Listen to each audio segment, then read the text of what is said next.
Hi, I'm Dr. Marion Loeffler. I'm a reader in Welsh history and history at the School of Archaeology, History and Religion at Cardiff University.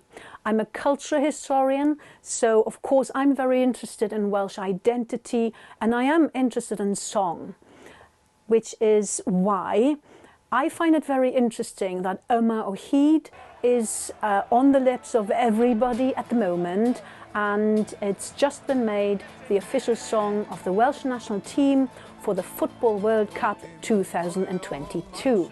But what is that song about? And why is there a new video, and what is in it? Now, Yma O Hyd is a song written by Dafydd Iwan, who studied at Cardiff University, a famous Welsh songwriter.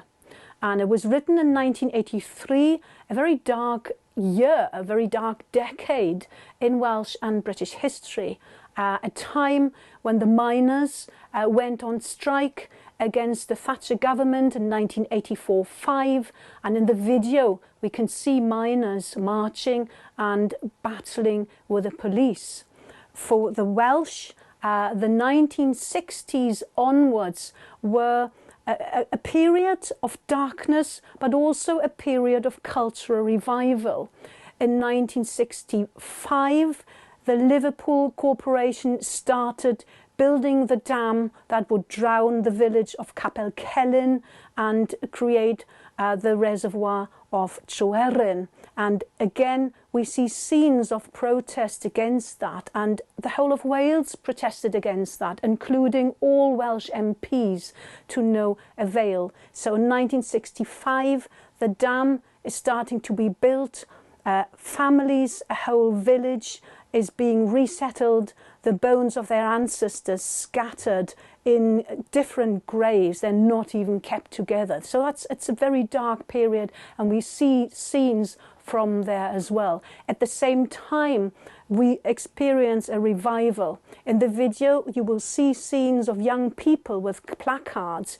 You will see scenes of young people being carried away by policemen from their sit-ins. And these are members of Cymdeithas yr Iaith Gymraeg, the Welsh Language Society, who echoed civil rights movements all over the world in the 1960s, campaigning for the right of native Welsh speakers to have their children registered in their own native language, to mourn their dead and register their dead in their own native language, to live their lives through the medium of Welsh.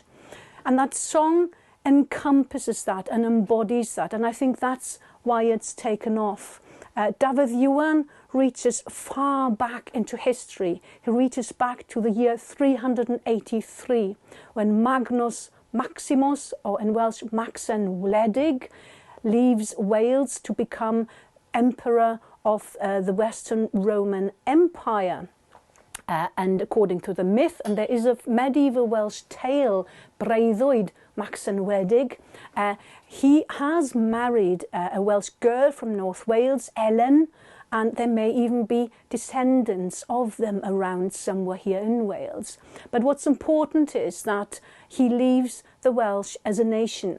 So the year Wales was born as a nation in the song is the year 383. And then we go on through the centuries, where the wind blows from the east, new conquerors come, the Anglo-Saxons come, the Normans come, but the Welsh withstand all that, to the 1790s, when rebel radical John Jones, also called Jack Glanagors, invents the figure of Dic Sion Dafydd, and you will hear that in the song. It says, gweitha pob Dic Sion Dafydd, despite every Dic Sion Dafydd. Now, who is Dic Sion Dafydd? He's a figure in a ballad written by Jack Glanagors, a young man who's gone to London to pick up bad habits like gambling and a bad command, a little bit of English. He returns home, and his aged mother asks him in Welsh, in front of that humble cottage, "Ai ti yw fy machgen I? Are you my son?" And he answers in English, "Don't speak Welsh with me, mother," and he turns away from her. So he symbolises the Welsh who have abandoned their native language, who have abandoned their country. And that figure grows throughout the 19th century until Dafydd Iwan in 1983 uses it in Yma O Hyd. In the middle of the clip, you will hear a voice saying, "Good morning." And that was Ron Davies the morning after the referendum of 1997. And he follows it by saying, "And it is a good morning, Wales," because of course that referendum was majority yes, and that started the devolution process, which has led us today in 2022 to having a Welsh Senedd with law-giving powers.